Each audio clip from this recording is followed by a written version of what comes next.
రాష్ట్రంలో ఒక్క అవకాశం ఇవ్వద్దని చెప్పి ఒక్క ఛాన్స్ ప్లీజ్ అని జగన్మోహన్ రెడ్డి గారు 2019 సంవత్సరం ఎన్నికల్లో ఆంధ్రప్రదేశ్ ముఖ్యమంత్రిగా ఎక్కిన తర్వాత ఈ రాష్ట్రం పూర్తిగా అంధకారంలో మునిగిపోయే విధంగా పరిపాలన చేయడం జరిగింది. గతంలో 3 లక్షల కోట్ల ఉన్న రాష్ట్రాన్ని ఈరోజు 13 లక్షల కోట్లకి అప్పు చేసుకెళ్ళడం జరిగింది. అట్లాగే ల్యాండ్, శాండ్, మైనింగ్, ఎర్రచందనం, గంజాయి స్మగ్లింగ్, డ్రగ్స్ పేరుతోటి ఈ రాష్ట్రంలో 8 లక్షల కోట్ల సంపదను దోచేయటం జరిగిందని చెప్పి 10 లక్షల కోట్ల అప్పు చేయటం, 8 లక్షల కోట్లు దోపిడీ చేయటం ఈ ప్రభుత్వంలో జరిగింది.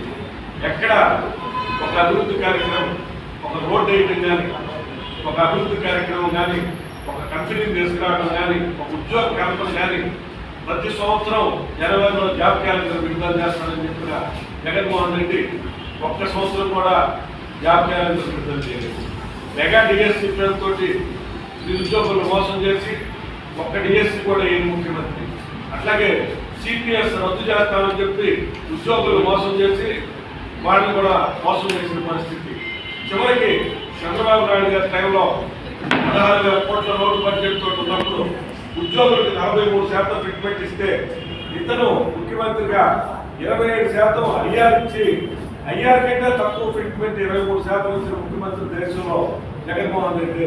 అట్లాగే నిరుద్యోగ వృత్తి తెలుగుదేశం ప్రభుత్వంలో 2,000 రూపాయల నిరుద్యోగ వృత్తి ఇవ్వడమే కాకుండా కొన్ని లక్షల మందిని కంపెనీలు తీసుకొచ్చి ప్రైవేట్ ఉద్యోగాలు, గవర్నమెంట్ ఉద్యోగాలు కల్పించడం జరిగింది.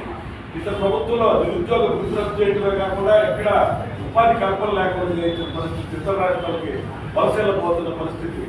అట్లాగే వ్యాపార వర్గాన్ని పూర్తిగా నాశనం చేశాడు. ఏ వ్యాపారం కూడా ఈ రాష్ట్రంలో జరిగిన పరిస్థితి నెలకొని ఉంది.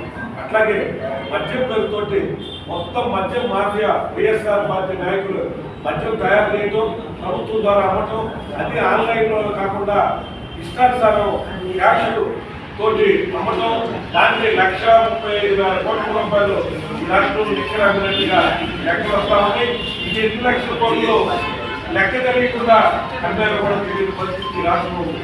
దానివల్ల ఈ రాష్ట్రంలో 35 లక్షల మంది ప్రజలు అనారోగ్యాన్ని బాధిపడి ఇబ్బందులు పడుతున్న పరిస్థితి. దాదాపు 30,000 మంది చిన్న యువకులు, కుర్రోళ్ళు కూడా చనిపోయి కిడ్నీలు, లివరు, హైపర్ టెన్షన్ తోటి చనిపోయిన పరిస్థితి. 30,000 తాకొట్లు తెచ్చిన ముఖ్యమంత్రిగా జగన్మోహన్ రెడ్డి మిగిలిపోవడం చెప్పి తెలియజేస్తున్నాను. అట్లాగే దళిత వర్గానికి చెప్పిన మొత్తం పథకాలు, వాళ్ళ స్వయం సహాయక పథకాలు, వాళ్ళు 1 లక్ష సబ్సిడీ, 1 లక్ష లోన్లు వచ్చిన పరిస్థితి నుంచి అవన్నీ కూడా స్వయం ఉపాధి పథకాలు రద్దు చేశాడు. బెస్ట్ అవైలబుల్ స్కూల్స్ రద్దు చేశాడు. విదేశీ విద్యా పథకం 3 సంవత్సరాలు రద్దు చేసి చివరిలో వాళ్ళు చేసిన తర్వాత చివరి 2 సంవత్సరాలు బెస్ట్ 50 యూనివర్సిటీలో సీట్ అని చెప్పి ఎవరికి అవకాశం రాని పరిస్థితి. చివరికి డాక్టర్ బిఆర్ అంబేద్కర్ గారి పేరుతో పెట్టిన విదేశీ విద్యా పథకానికి కూడా పేరు మార్చి జగనన్న విద్యా పథకం అని చెప్పి విదేశీ విద్యా పథకం అని పేరు మార్చుకోవటం అంటే ఎంత అహంకారమో ఒకసారి ప్రజలంతా ఆలోచించాలి. జగన్మోహన్ రెడ్డి గొప్పవాడా, రాజ్యాంగ నిర్మాత బిఆర్ అంబేద్కర్ గొప్పవాడా కూడా ప్రజలు ఆలోచించాల్సిన పరిస్థితి. ఎంతో మంది దళితులు, బలహీన వర్గాలకు చెందిన వాళ్ళని ఇబ్బందులు పెట్టి మాస్క్ అడిగిన సుధాకర్ డాక్టర్ నమ్మటం, అట్లాగే శిరోమండనం చేయటం, ఇసుక ట్రాక్టర్లు అడ్డపోయినందుకు శిరోమండనం చేయటమే కాకుండా డ్రైవర్ని, సుబ్రహ్మణ్యాన్ని డోర్ డెలివరీ చేసిన అనంతబాబుని ఈరోజు కూడా పార్టీ నుంచి సస్పెండ్ చేయకుండా దళిత, బలహీన వర్గాల, మైనార్టీలని ఇబ్బందులు గురి చేసిన ప్రభుత్వం ఈ ప్రభుత్వంలో ఏ వర్గాన్ని వదిలిపెట్టలేదు.